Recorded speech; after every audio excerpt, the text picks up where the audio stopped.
Hey, what's going on, guys? It's Will with Military Lawn Cuts, and today's gonna be a little bit of a different video. I am going completely off script, and I'm just talking to you guys mano y mano, me to you guys watching this video. There were two really impactful things that really opened my eyes over the last couple of weeks that I wanted to really get into in a video, and I didn't know how to do it. Like, I was gonna do a whiteboard session, but I'm like, nah, like this, I want to talk to you. I want to share this real life story with you because I feel like it will be very impactful for you. And then after I get into the story, I want to share one solid thing with you also as far as like a leadership point that I learned that was really impactful as well. And if you're watching this, I'm going to say his name here soon, but I did not ask him to use his name or this scenario. That is a true story. This actually happened. So if you are watching this, Eric, I feel like this will bring great value, and I don't mean to put you on the spot,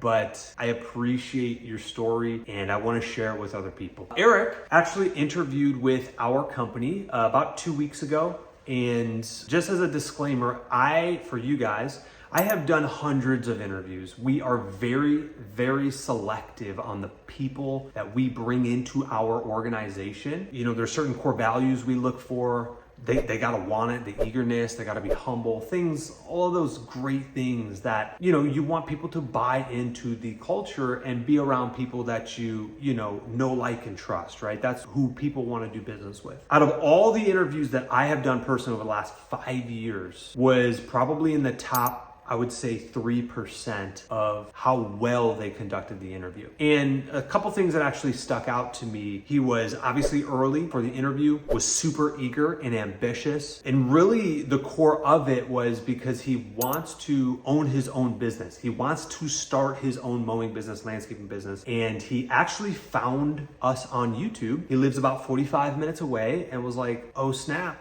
I can come and work for Military Lawn Cuts, learn how to do business, have Will teach me everything he knows, and really create that type of win-win relationship. Yeah, he interviewed phenomenally well. So much so that literally, and I've never been asked this before, at the end of the interview, he literally pulled me aside and was like, hey, Will, can I talk to you? And I'm like, yeah, what's up, man? Like, what's up, Eric? And he's like, I want your feedback. He was very, very receptive on growing himself, willingness to learn, and the willingness to get better through feedback. When you have somebody that is wanting to grow themselves versus someone that's not wanting to grow themselves, that delta each day, each week, each hour that somebody's constantly growing themselves gets larger and larger, and the one that is continually growing themselves will 1000% surpass everybody else who doesn't grow themselves. If they're listening to audiobooks, wanting feedback, wanting to learn how they can get better, those are the type of individuals in an organization that will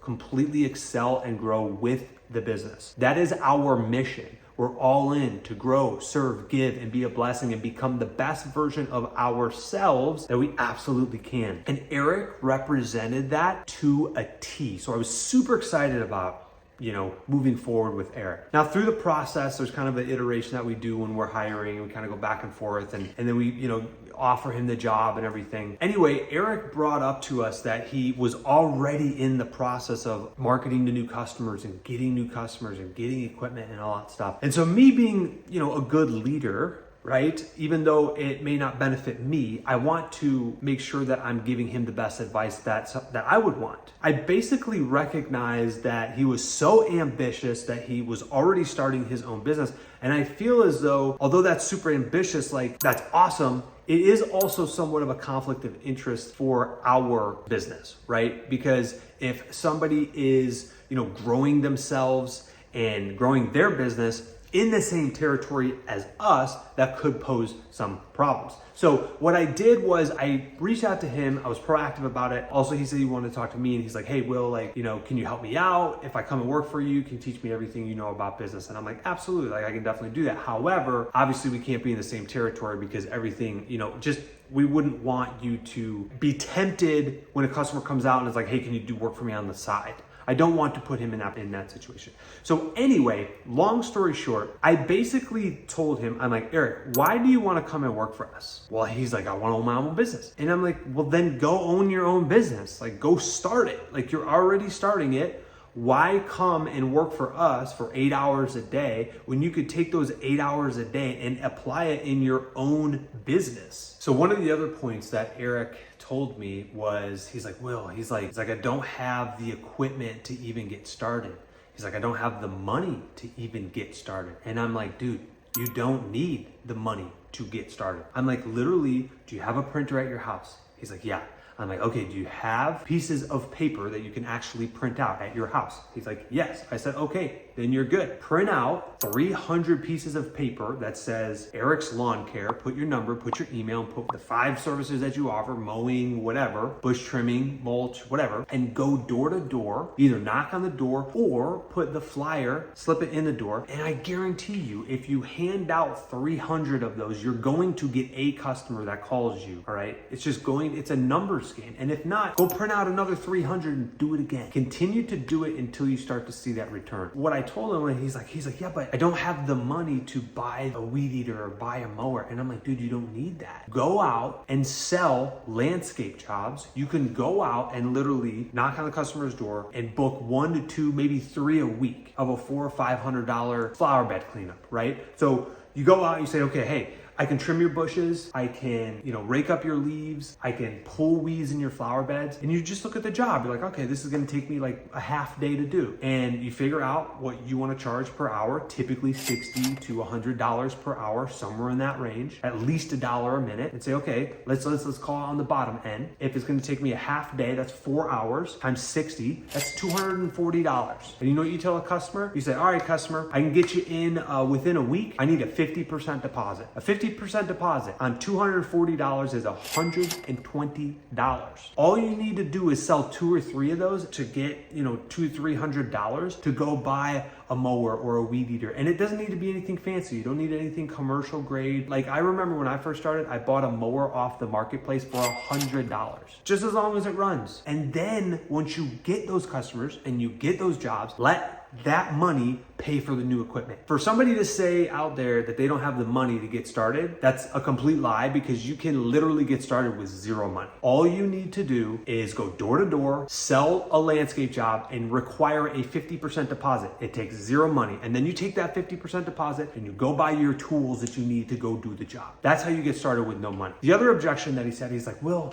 I've got 3 kids and, I got to put food on the table. And I'm like, okay, I understand that. And this is verbatim what I told him. And again, Eric, I didn't tell you that I was using this story, but hopefully this inspires other people. Don't let that be the reason why you don't go out and pursue entrepreneurship and owning a business. Let that be the fuel why you should go out and be grinding 12 hours a day to get your business started, because you have 3 mouths to feed at home. Don't use that as like, oh, I can't do it because I gotta put food on the table. It's like, no, back yourself up into a corner to where there's no other way but forward. And if you do that, I've seen it time and time again in my life when I back myself up into the corner and I'm like, okay, there's no other way but forward and out to hand out these door hangers until they work. Door knock until it works, because I got to feed people at home. Hopefully this is helping inspire somebody to just put the work in and put the grind in. The results will come. Long story short on this story, he took the advice. He sent me a video the other day of him printing out some flyers, and he's like, I'm getting it started. He ordered some off of Vistaprint. He got some new equipment. He's getting his business started. So many times people come to me and they're like, Will, I want to own my own business. I want to come work for you, or I want to work for a company for a little while to learn the ropes. And it's like, dude, YouTube University.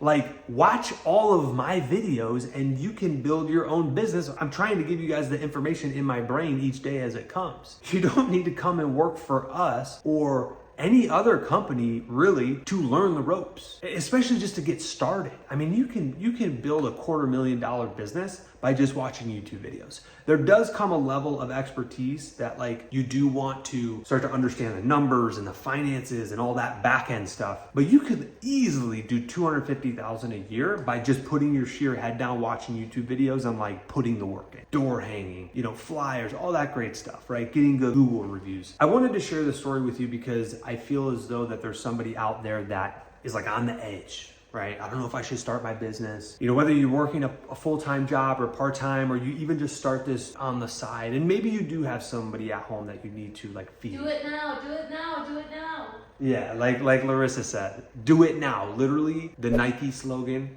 that's her slogan that she always likes to bring in, right? Just do it. Just do it, literally. And so hopefully this helps inspire somebody out there. I wanted to share one last point for somebody that is already in business. Any kind of person that has a team member that's underneath them, that you are responsible for handing tasks off to them. I want to share this one last point for you because it's a really good nugget I learned in the last couple of weeks. Back in the day, I used to, when I would delegate tasks. Right? Like as you get somebody on your team, you're like, okay, I need you to go trim this bush. That's a task. I need you to go trim around the trees. I need you to go mow this lawn. You're just basically delegating tasks. Once you want to level up in your leadership, okay, you have to stop delegating tasks and start to delegate authority. If you make that switch from delegating a task to delegating authority, they encompass all of the tasks with the authority. I mean, obviously we mow lawns, right? Like, in fact, I'll use Larissa, for example. Instead of me giving her tasks of what needs to get done, what she is responsible for is pretty much operations as a general manager. Those tasks are encompassed in that authority of her and what she has. She can hire people. She has the authority to fire people. She has the authority to train people. And she has the authority to get the routes done and make those executive decisions on when team members are coming in, when team members are leaving, when jobs are getting scheduled, how to move the schedules around. She encompasses that all authority instead of me going there each day and being like, hey, did you do these tasks? She takes full ownership and responsibility and authority of that. So if things are going well, that's a good thing. And if things are not going well, she's the one that has the authority. So we need to fine tune that and help lift that up. So all that to say, an effective manager of managing people, instead of delegating tasks, delegate authorities. I'll give you one last example. You could delegate somebody on your team to be the designated maintenance person. Instead of you being like, hey, I need you to sharpen blades on Tuesday. It doesn't matter when he sharpens blades, as long as the task gets done under his authority in an effective manner. For example, if the blades aren't getting sharpened and the guys come in on Monday and no blades are freshly sharpened, it's like, okay, I'm gonna go to them and be like, why are these blades not sharpened? You have the authority, that's your task that you're over now, it's your responsibility. And whether he wants to sharpen those blades at the beginning of the route, at the end of the route, or on a Saturday and come in on a Saturday, it doesn't matter. As long as the tasks are getting done, I'm good with it.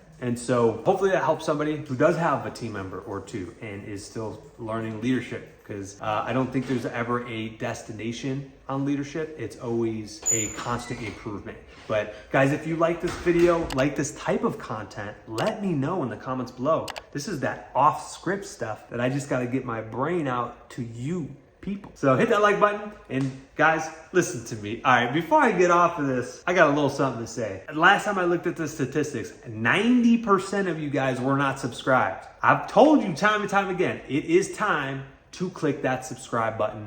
We'll see you in the next video.